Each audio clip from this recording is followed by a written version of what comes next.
सर्वांना सप्रेम जय शिवा जय बहुजन। सर्वप्रथम मी आपल्या सर्व पत्रकार बांधवांचं माझ्या वतीनं या ठिकाणी अभिनंदन करतो। आपल्याला धन्यवाद देतो की आपण बोलवल्यानंतर या ठिकाणी आलात। खरं तर आज बोलवण्याचा उद्देश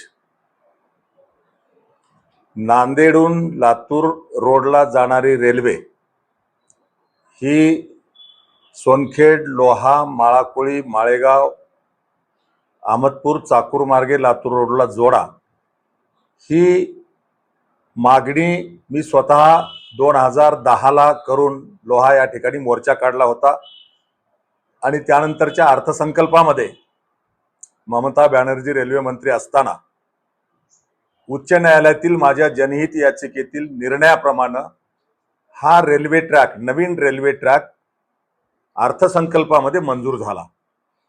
2011ला मंजूर झालेला हा नवीन रेल्वे ट्रॅक आजपर्यंतही त्यामध्ये म्हणावी तशी प्रगती होत नाही। मी सतत पाठपुरावा करतो आहे, पण ज्यांना लोह्याच्या जनतेने निवडून दिले, संधी दिली, ते मात्र जाणीवपूर्वक सोयीस्करपणे आपल्या स्वार्थात गुंतल्यामुळं जनतेच्या प्रश्नाकडे आणि रेल्वेच्या प्रश्नाकडे दुर्लक्ष करतायत।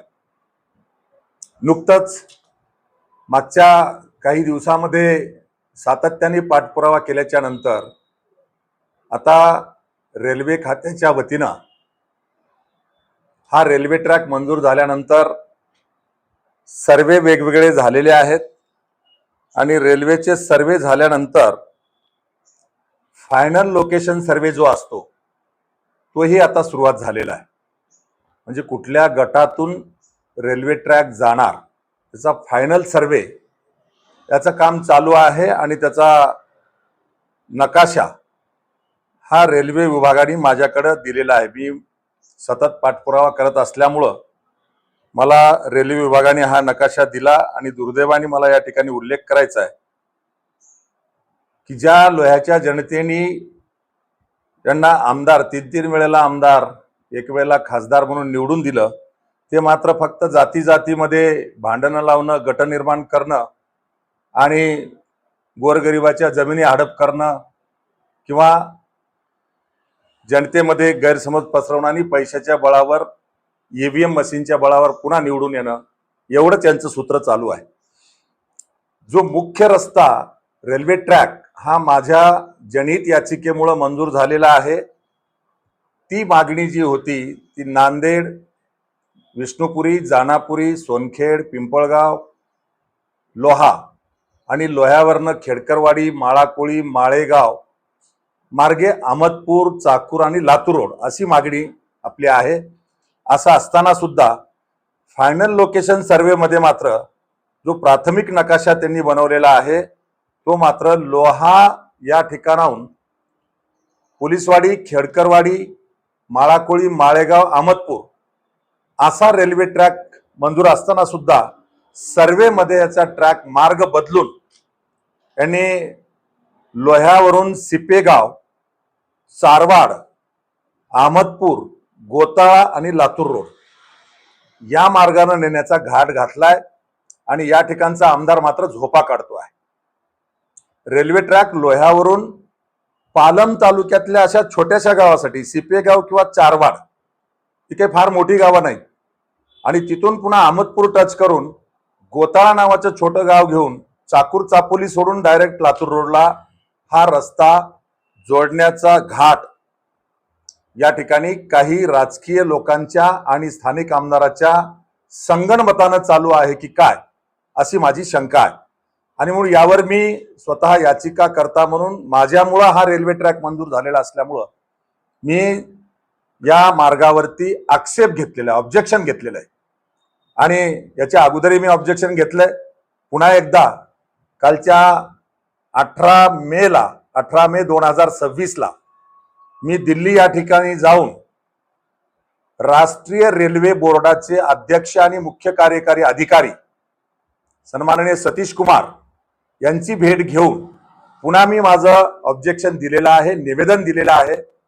आणि हे निवेदन, ऑब्जेक्शन देत असताना माळाकोळी ग्रामपंचायतीचाही ठराव मी त्याच्यासोबत जोडलाय किंवा सगळ्या ग्रामपंचायती ठराव द्यायला तयार असताना वेळेअभावी मी त्या ठरावाकडे जाऊ शकलो नसलो तरी मी माझा आक्षेप नोंदवलाय आणि मला अपेक्षा आहे की हा रेल्वे ट्रॅक जो नांदेडून लोह्यापर्यंत माझ्या मागणीप्रमाणे आहे, पण इथून पुढं हा सिपेगाव चारवाड मार्गे अहमदपूर, जिथे कुठलंही गाव नाही, कुठल्याही लोकांना त्याचा फायदा होणार नाही किंवा आर्थिक बोजा सुद्धा त्या मार्गाने गेल्यास वाढेल, असं असताना सुद्धा कोण्या उद्देशाने हा रस्ता किंवा हा मार्ग रेल्वेचा ट्रॅक बदलून हा सिपेगाव चारवाड मार्गे अहमदपूर आणि अहमदपूरहून चापोली चाकूर सोडून गोताळा नावाच्या छोट्याशा गावाला नेऊन तिथून लातूर रोडला जोडणं हे षडयंत्र आहे. आणि हे षडयंत्र स्थानिक आमदार या ठिकाणी हातमिळवणी करून करतोय की काय, असा माझा आक्षेप आहे. जर स्थानिक आमदार यांचा जर त्याला छुपा पाठिंबा नसता तर लोकप्रतिनिधी म्हणून ज्यांनी तुला निवडून दिलंय त्या जनतेसाठी आवाज का उठवला जात नाही, किंवा या मार्ग बदलून जाणाऱ्या रेल्वे ट्रॅकवर स्थानिक आमदार म्हणून प्रताप चिखलीकर का आक्षेप घेत नाही, हा माझा आरोप आहे. आणि म्हणून अशा प्रकारच्या तडजोडी करणं आणि कोट्यवधी रुपये कमवणं हा धंदा निवडून आल्याच्या नंतर आमदाराचा चालू आहे. मतदारसंघामध्ये कुठेही विकासाच्या नावाने बोंबाबोंब आहे. 25 वर्ष मी राजकारण करतो म्हणणाऱ्या प्रताप चिखलीकरनी मतदारसंघात काय दिवे लावलेत हे अगोदर सांगितलं पाहिजे. त्यांनी फक्त जाती जातीमध्ये भांडणं लावणं, महामानवांचा अपमान करणं, पैशामध्ये आपल्या चमच्यांच्या माध्यमातून पैशाच्या जोरावर लोकांच्या जमिनी हडप करणं, भूमाफिया, दारू माफिया या पद्धतीचं काम करण्याचं काम या ठिकाणचा आमदार करतो आहे. आणि म्हणून मला लोहा कंधारच्या जनतेला नम्रपणे सांगायचंय की अशा प्रकारे एवढा मोठा विषय कोण्याही पदावर नसणारा मनोहर धोंडे जर जनहित याचिकेच्या माध्यमातून मंजूर करून आणल्याच्या नंतर प्राथमिक सर्वे झाला, पुन्हा गुगल सर्वे झाला, त्याच्यानंतरही गटवाईज सर्वे झाला आणि आता FLS म्हणजे फायनल लोकेशन सर्वे चालू आहे. फायनल लोकेशन सर्वेला म्हणजे जिथून रेल्वेचा ट्रॅक जाणार आहे तो अत्यंत महत्वाचा मुद्दा आहे. असं असताना मंजूर झालेला रेल्वे ट्रॅक, रेल्वे मार्ग जो आहे ते लोहा, पोलिसवाडी, खेडकरवाडी, माळाकोळी, माळेगाव, अहमदपूर असा असताना हा बदलून पालम तालुक्यातल्या सिपेगाव आणि चारवाड सारख्या छोट्याशा गावाकडून नेला जात असताना आमदार मूग गिळून का गप्प आहे, हा माझा या ठिकाणी प्रश्न आहे. जनतेला या आमदारांनी उत्तर दिलं पाहिजे.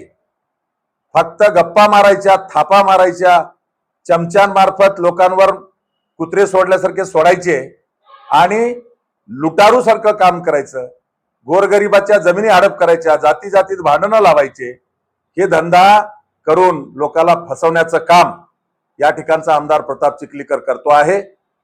जनता म्हणून या प्रश्नासाठी लोहा ते माळेगाव इथपर्यंतच्या जनतेला माझं नम्र आवाहन आहे की आपण उठा. आपल्या पिढ्यानपिढ्यासाठीचा हा रेल्वे मार्ग अत्यंत महत्वाचा आहे आणि या रेल्वे मार्गाला एकदा का त्याचं फायनल स्वरूप जर झालं आणि तिथून रेल्वे ट्रॅक जात असेल तर आपल्या पुढच्या पिढ्या ह्या विकासापासून वंचित होतील. कोण्या आमदारावरती अवलंबून न राहता, आमदाराच्या भूलथापाला बळी न पडता आपण पुढाकार घेऊ. जनता म्हणून, लोहा कंधारची जनता म्हणून आपल्या मतदारसंघाचा विकास होण्यासाठी जो रेल्वे मार्ग अत्यंत महत्वाचा आहे त्यासाठी आपण उठाव करण्यासाठी पुढे यावं. मी माळाकोळी ग्रामपंचायत आणि जागरूक नागरिकांचं अभिनंदन करेन की मी दिल्लीमध्ये असताना त्यांनी मला फोन करून ग्रामपंचायतचा ठराव पाठवला. असाच ठराव माळेगावचा किंवा इतर ग्रामपंचायतचाही देण्यासाठी ते इच्छुक होते, पण मी दिल्लीमध्ये पोहोचलो होतो आणि माझी बैठक ही अगोदरच ठरलेली होती. मी माझा आक्षेप, माझं ऑब्जेक्शन हे रेल्वे बोर्डाचे, राष्ट्रीय रेल्वे बोर्डाचे चेअरमन सतीश कुमार यांच्याकडे मी दिलेले. मी अपेक्षा व्यक्त करतोय की अशा प्रकारचा रेल्वे मार्ग जो पालमकडे नेऊन आमच्यावर अन्याय केला जातोय ते थांबेल आणि दक्षिण भारतातली सगळ्यात मोठी यात्रा म्हणून ज्या माळेगाव यात्रेचं नाव आहे, ज्या माळेगाव यात्रेवर वर्षानुवर्ष या ठिकाणचा आमदार लुटारू सारखा पैसा जमा करून पोट भरतो, जिल्हा परिषदेचा निधी आणायचा आणि 2-5% खर्चून हडप करायचा, चेल्या चपोट्याला हाताला धरून हा पोट भरण्याचा धंदा करणारा हा आमदार आहे. माळेगाव यात्रेसाठी रेल्वे ट्रॅक गेला पाहिजे हे सुद्धा बोलायला तयार नाही. मुख गिळून गप्प बसतोय.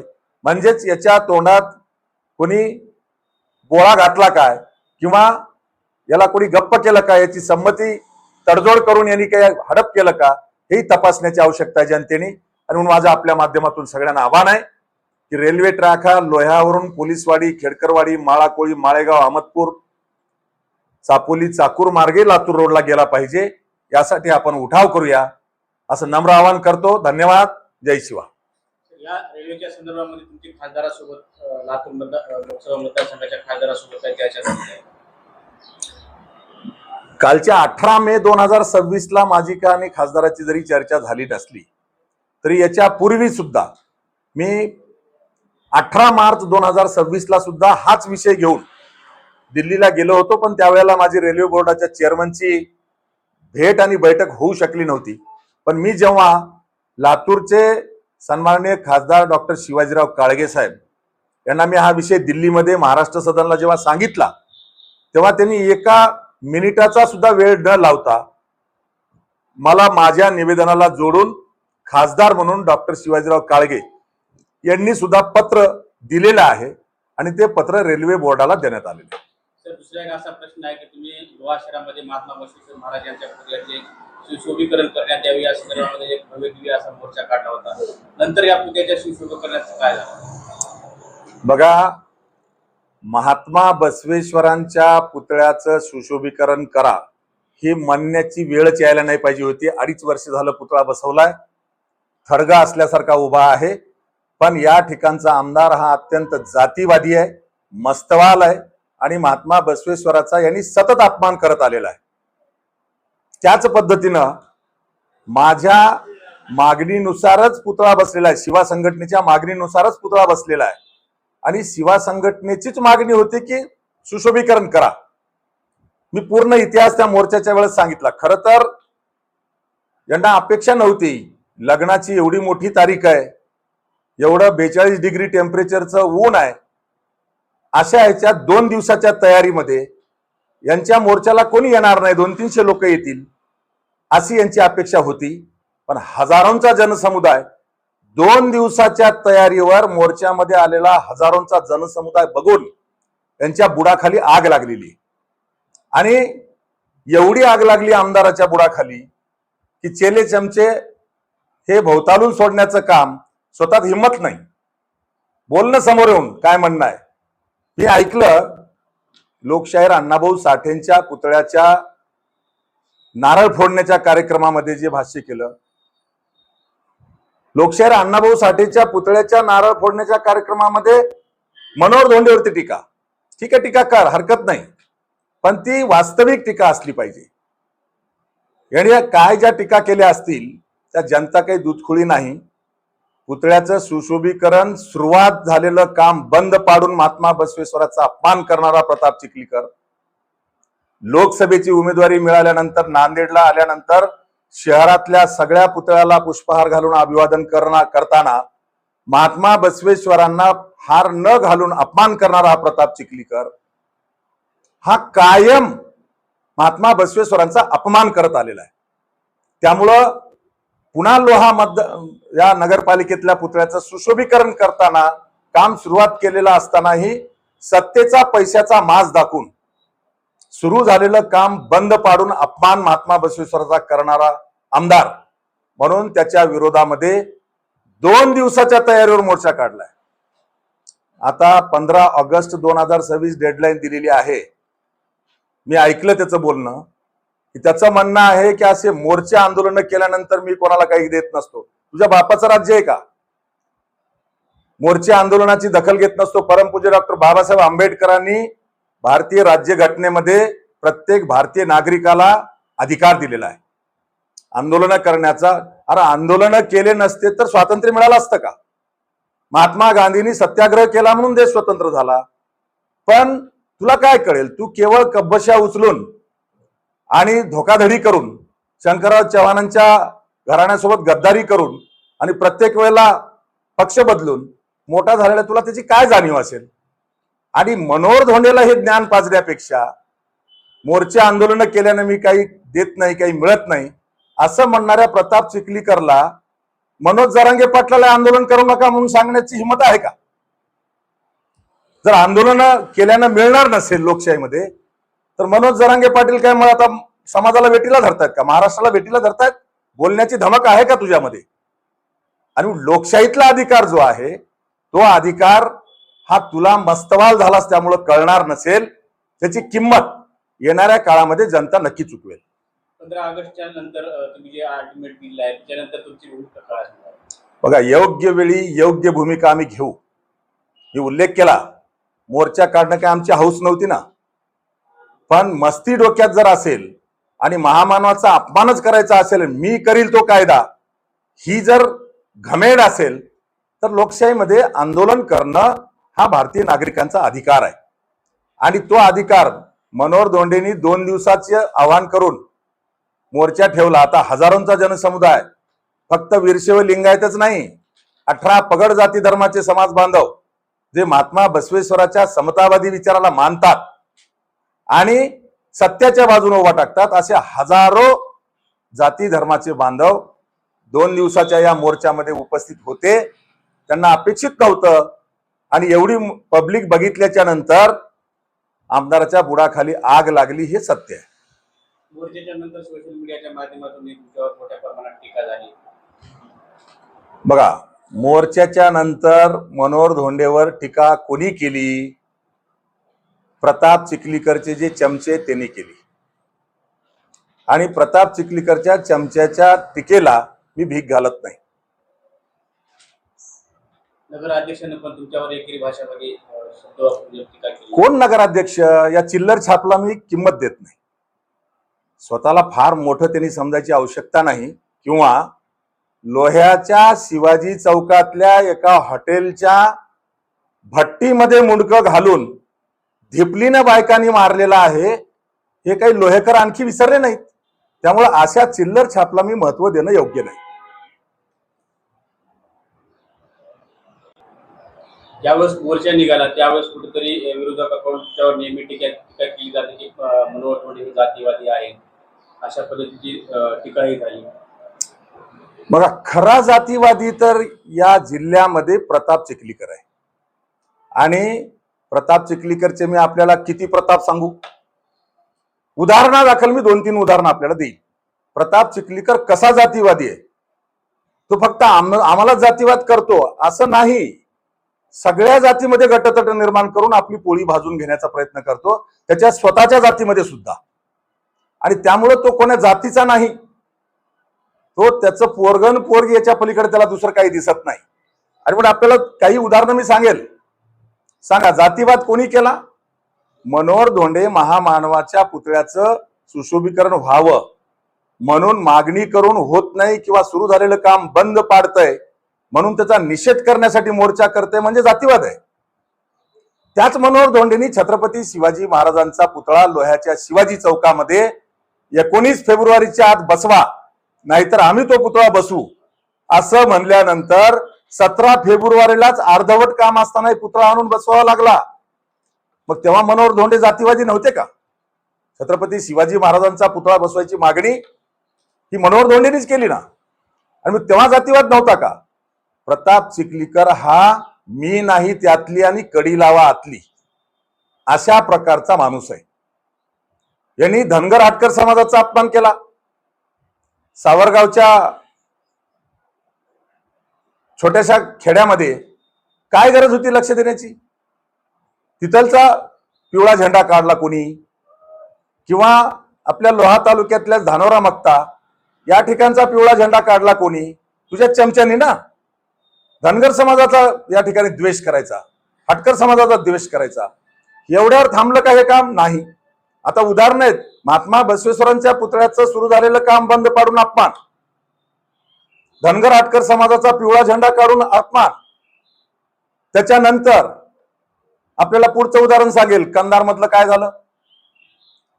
कंधार शहरामध्ये मातंग समाजामध्ये 2 गट निर्माण करून स्वतःची राजकीय पोळी भाजून घेणारा हा डोमकावळा आहे. मातंग समाजामध्ये मामा गायकवाडनी उपोषण केलं आणि मागणी रास्त मागणी होती, ज्या मागणीला मनोहर धोंडेंनी त्याही वेळेला पाठिंबा दिला. मनोहर धोंडेचा आजही त्या मागणीला पाठिंबा आहे की कंधार शहरामध्ये लोकशाहीर अण्णाभाऊ साठे यांचा पूर्णाकृती पुतळा हा मुख्य भागात आला पाहिजे, रस्त्याला लागून उभा टाकला पाहिजे. ही मनोहर धोंडेची भूमिका आहे आणि ती भूमिका घेऊन आंदोलन झालं.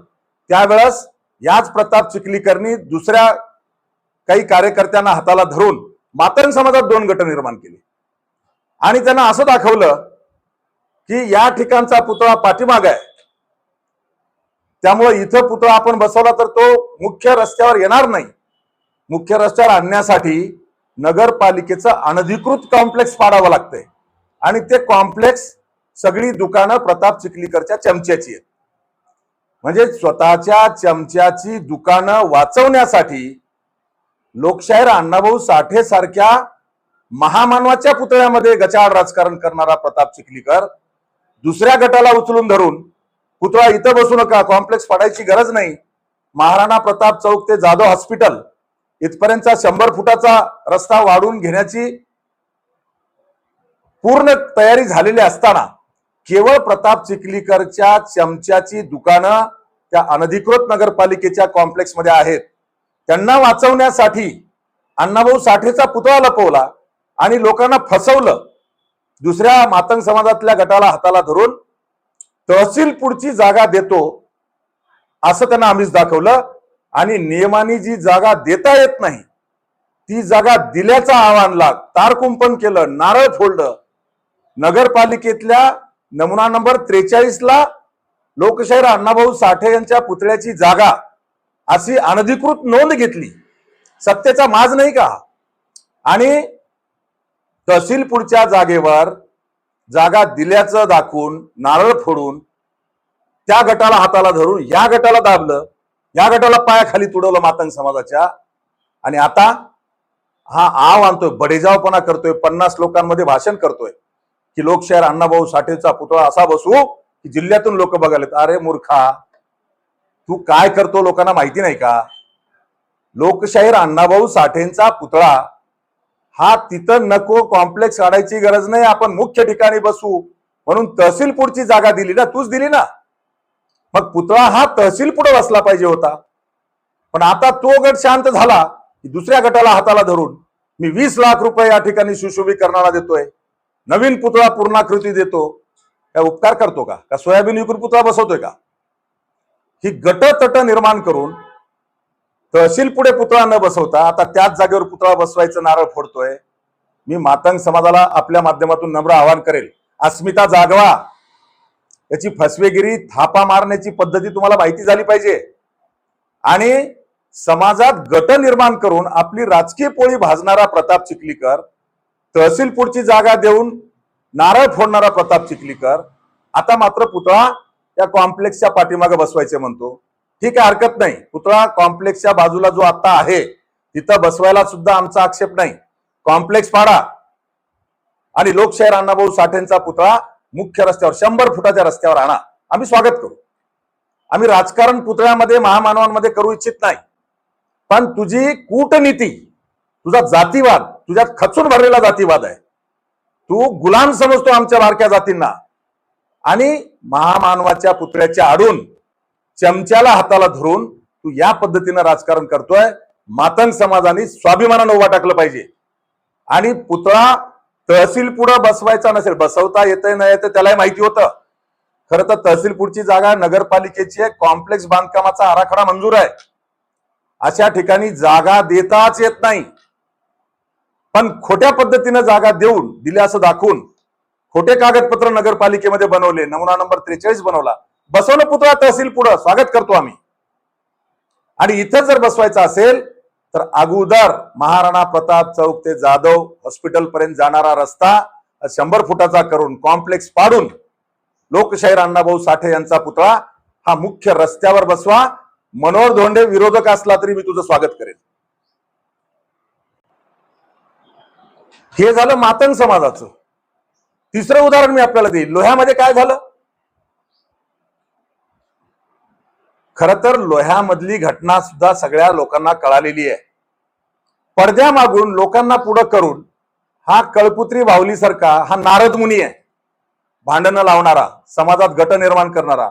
लोह्यामधल्याही बौद्ध समाजामध्ये गट निर्माण केले आणि त्या ठिकाणी पंचशील ध्वज हा काढून जमीन हडप करण्याचं षडयंत्र त्यांनी त्याही ठिकाणी केलं आणि या पद्धतीनं बौद्ध समाजात भांडणं लावले.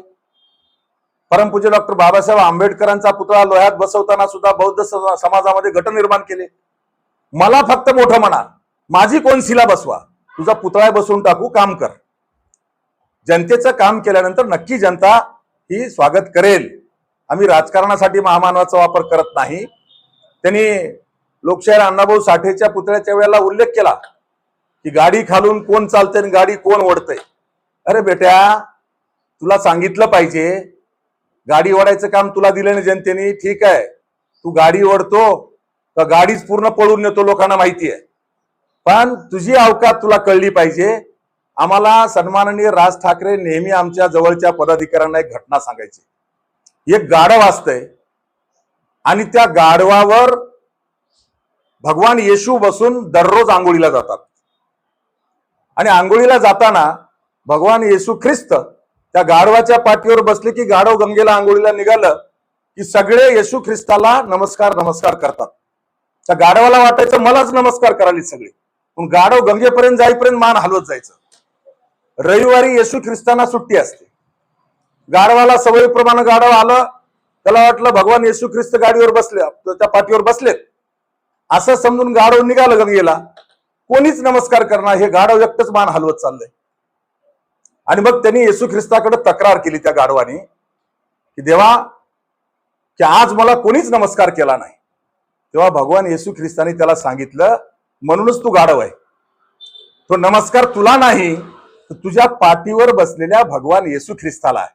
तसं या गाढवाच्या पाठीवर राष्ट्रवादी काँग्रेस नावाचा येशू ख्रिस्त बसलाय म्हणून याला नमस्कार आहे.